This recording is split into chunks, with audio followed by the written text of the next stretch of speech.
As Jessica and Jeremiah tend to Joseph's injury, you told your friends that you're going to explore a bit on floor B. All right, Jeremiah says, but don't go too high up. I won't, you said. As you walk up the stairs, you think to yourself, does this place have an elevator? As you make it to floor B, you notice that the hallway is messier than floor A. You notice the same sign that says morgue, pointing to the right. You look in both directions. On the left end of the hall, the two doors that lead to mental ill ward, you look to the other end of the hallway, where it has two doors leading to patient rooms and other surgery rooms. You decide to go to the surgery rooms and patient rooms. As you were walking down the room, you hear something crawl in the vent. Was that a rat, you think? You shrug it off, thinking that it was just a rat. As you push aside the two opening doors, there's another stretch of a hallway leading to the left, straight, and right. You look to the left side, seeing that the door is for some reason barricaded. You thought to yourself, why is that door barricaded? Was it an accident? You look to the front of you, seeing that there are big letters spelling out morgue, though some of the letters appear to be dirty and slightly damaged. You look to your right, seeing that there are doctor rooms. You said, wait, I thought that said patient rooms, you thought to yourself. You don't know where to go, to the doctor's room or to the morgue. You decide to go to the morgue. As you were walking down, you wanted to stop and check out the patient rooms. As you were halfway there, you check room 30. Room 30 appears to be very empty.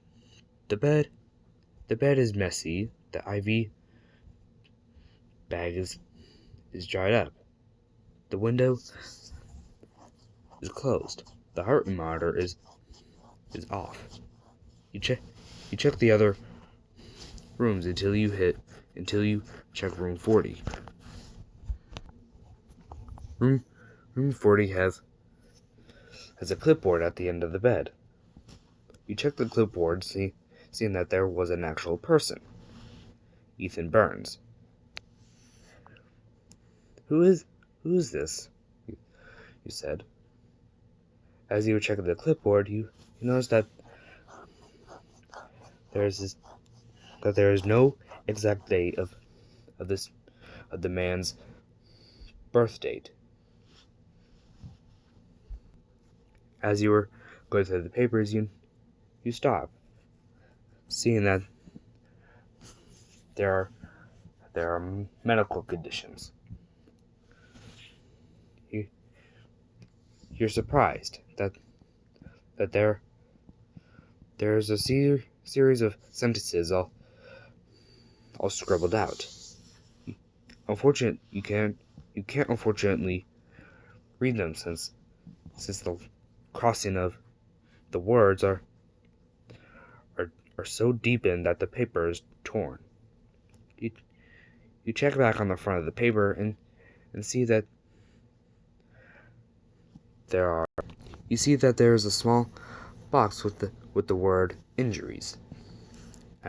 As you're reading, there are a few words displaying injuries, such as severe burns all over the body, impaled lung, deformed eye, and other injuries that you can't quite make out. You put the clipboard back and exit the room. As you were checking the other rooms, there are a few doors locked. Patient room number 50 to 53. As you try kicking the doors down, they won't budge. You try looking through the small rectangular windows. There appears to be wooden barriers. You walk away from the doors and you're finally in front of the morgue. You take a deep breath and thought to yourself, what am I doing? Why am I taking the morgue? I should probably go back to my friends. Before you open the doors, your friends call out to you, saying that they found a cast. You glance at the morgue and ran as fast as you can back to your friends.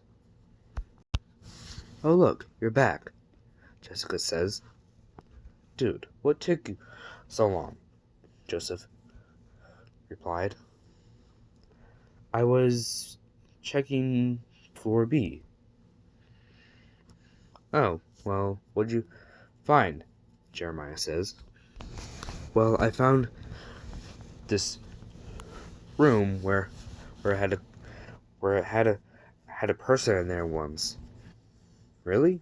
Joseph says. Who was it? He says again. Ethan Burns, I think. And I think that he suffered a severe fire, causing one of his lungs to be impaled, and to misshape his eye. Ooh, that's gotta hurt, Jessica says. Well, anything else? Or anyone else? She says again. No, not really, you said. Though I think I found the morgue. Wait, you found the morgue? Jeremiah says. Did you go in? Joseph says. Joseph! Jessica slightly shouts. What? What? I was just wondering. Well, I was, but then one of you guys called to me. Tch, I bet you $20 you would go in the morgue. What? No. Why would I want $20 just to go into a cold place with dead bodies? Ah, Joseph says, as he screams in the pain that his bicep as the cast is being tightened around his bicep. If you would hold still, then it wouldn't be so painful, Jessica says. A few hours have passed since Joseph's cast was being put on. So, he said, who's this Ethan Burns guy? I don't know, but I think he was in this hospital once before it was shut down. So, what do you guys think? He said. Jessica tries to think of something of why the hospital is shut down. Do you guys think that there's some insane dude that caused this entire hospital to shut down? I'm not so sure about that, Jeremiah says. It was probably due to billing issues, or perhaps some construction issues. That's probably it, Joseph says. What do you think? Joseph asks. You don't say anything. You were stuck in thought of the morgue. What's in there? Who's in there? Why do I keep thinking about this morgue? Hey, are you alright? Jessica snaps you out. Yeah, I'm fine. Is there something wrong? Jeremiah says. Yeah, I'm just thinking about the morgue. Why are you thinking about the morgue, dude? Joseph questions. I'm not so sure. I just have this weird, strong pull. Strong pull? Jeremiah questions. Yeah, like a magnet trying to attract metal. Or a black hole sucking in an entire planet. Dude, you need to calm down. If you want to go to the morgue, then we'll all go with you. What? You shout. Why would me or all of you want to go to the morgue? Well, if you have such a strong pull on it, then we'll go to the morgue, Joseph says. Nuh-uh. We are not going to that disgusting room or whatever that stuff in the hospital is, Jessica says. Guys, will you all just shut up? Jeremiah shouts. Look, we're stuck in an abandoned hospital. This place has probably been closed down in decades. I don't think there are any bodies in the morgue anymore. So if he has such a strong pull then on the morgue, then we'll all go and solve why he's so attracted to it. Dude, I'm not attracted to it. Not like that attracted, you know. Oh, I see what you mean now. So stupid. He said, well, what are we waiting for? Let's go. Hold on. Before we go, Jessica says, can't we just put on a mask or gloves in case if something biohazardous is in the air?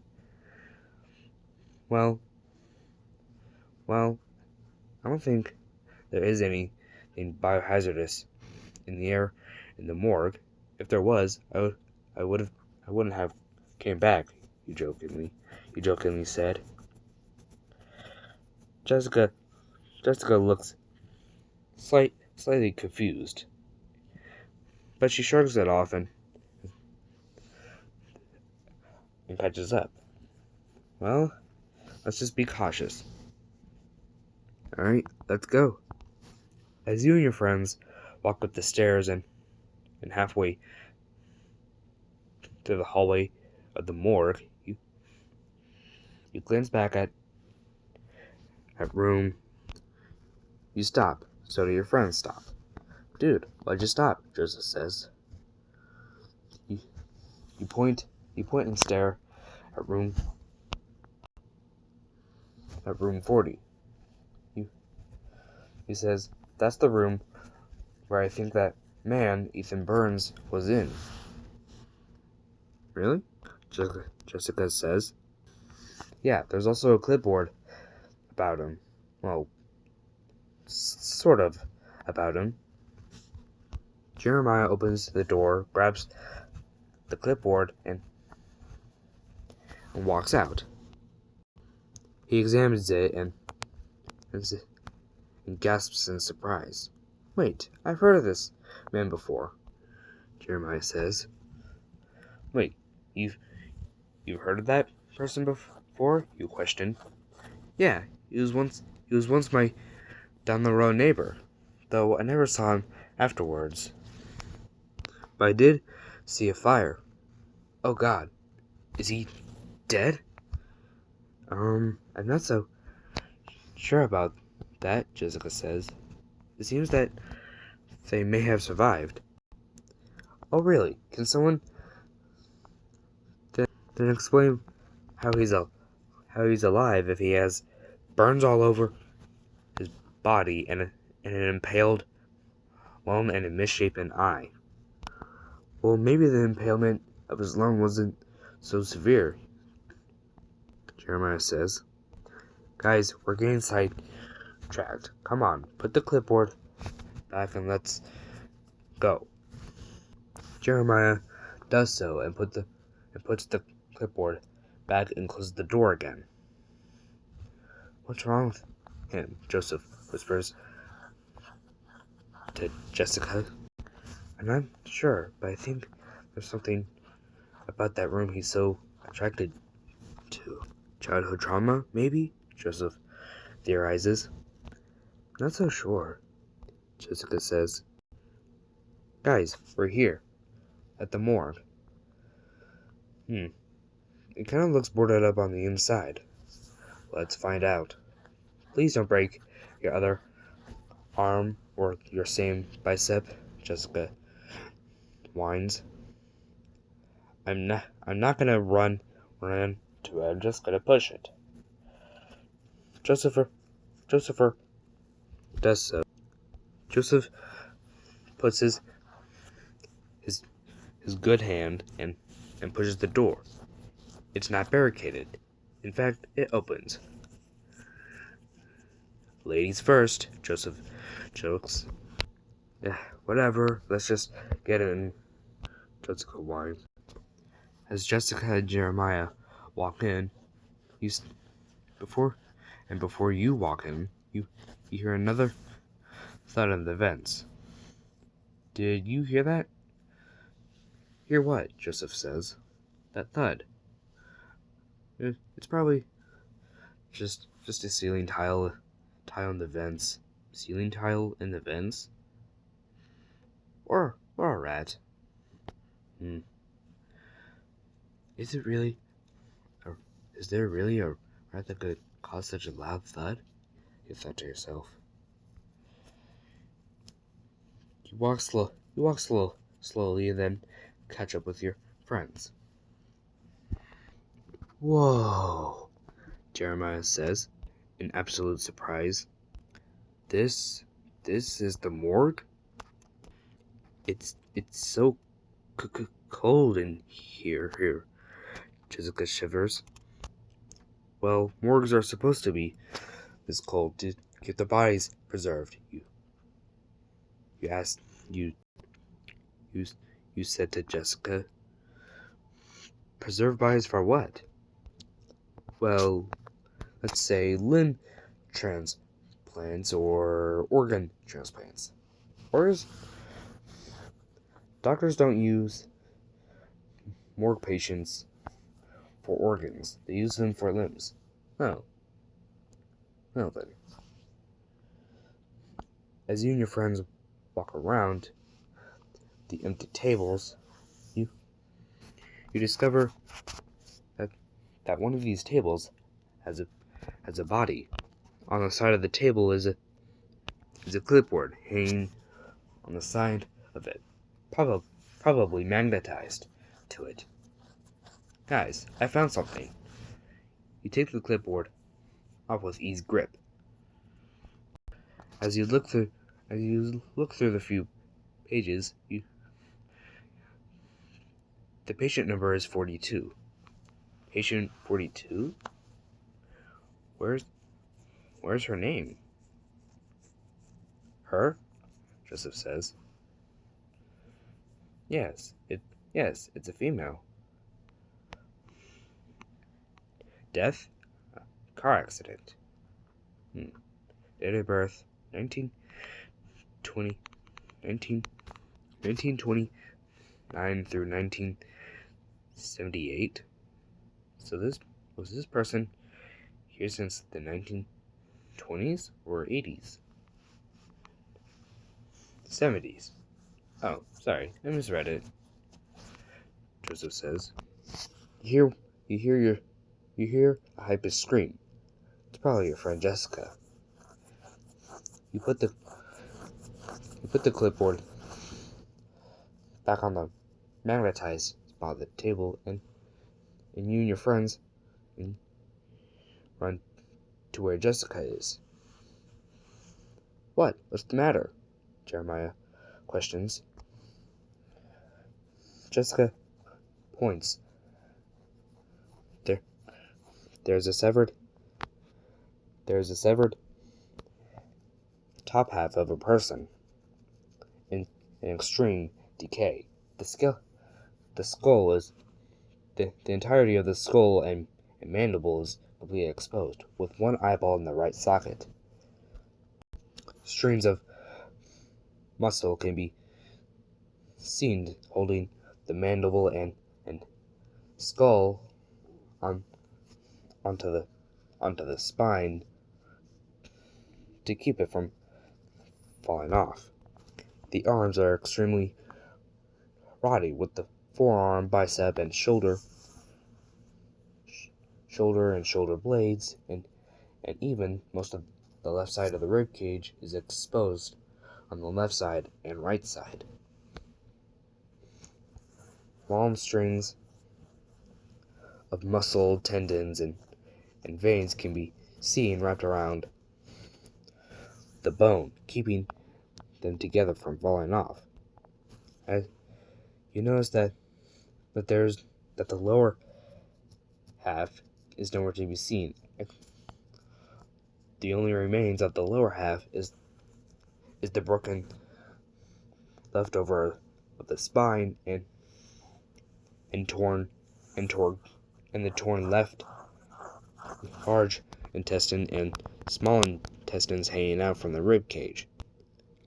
I think I'm gonna puke, Jessica says. Jeremiah seems interested in the body. You look on each side of the table, left, right, up, and down, and you don't see the clipboard. But then you step on something, making a small crack. It's the clipboard. Patient 46, male, possibly male. Death, train wreck. Birth and death of date, unknown. As you're reading the clipboard on and thinking why the date of birth and death is unknown, and to see if this patient is even male or female. Flip the page over, you see that there is a note from a previous doctor, Dr. Benson. Quote, this patient is even more messed up than patient 43, but this one has a face and both of his arms. The reason why I can't tell whether it's a male or female is because that all the blood from the veins and muscle are completely dried, dead, and gone. And since the waist has been ripped in half by that giant train wreck, it can't even tell whether it's male or female. As you're still reading the notes, you get interrupted by your friend Joseph. Yo, come here. I found something weird. You set the clipboard on the side of the patient and go to see what your friend is looking at. You're in slight shock. Your friend starts to pull the cover to see the full body. Hey, read the cover. What? I'm just curious to see what's under here, Joseph says. The right leg appears to have 3 large gashes, one exposing the ankle, another exposing the kneecap, and another exposing the femur. What the? as you're cut off, looking at the right arm, which appears to be missing. The only remain of the right arm is the broken bicep. The bone is completely exposed, cracked, and shattered. What broke this bicep? Hey, look, it's your broken bicep, Joseph, Jessica jokes. Hey, that's not funny. At least mine is intact. Though, who is this? Joseph questions. I don't know, but I think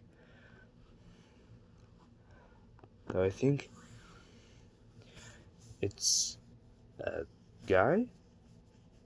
How would you assume? Why would you assume someone's gender? Well, let's look at the clipboard that's magnetized to the side of the table. Patient 43. Death, construction accident. Injuries, arm severed and face caved in. And three large gashes exposing bone. Wait, patient 43? You run to patient 46 table, grab the clipboard, and flip the page to see the doctor's notes. Guys, this guy named Dr. Benson, I think he had these two patients when they were brought in. Really? Yeah. And that concludes the second chapter of Phoenix Hospital. Sorry if it was really bad. I'm just really tired. It's 5 in the fucking morning. But yeah, and I will try to make chapter 3 on the weekend. Alright? Have a good night, my godly foxes.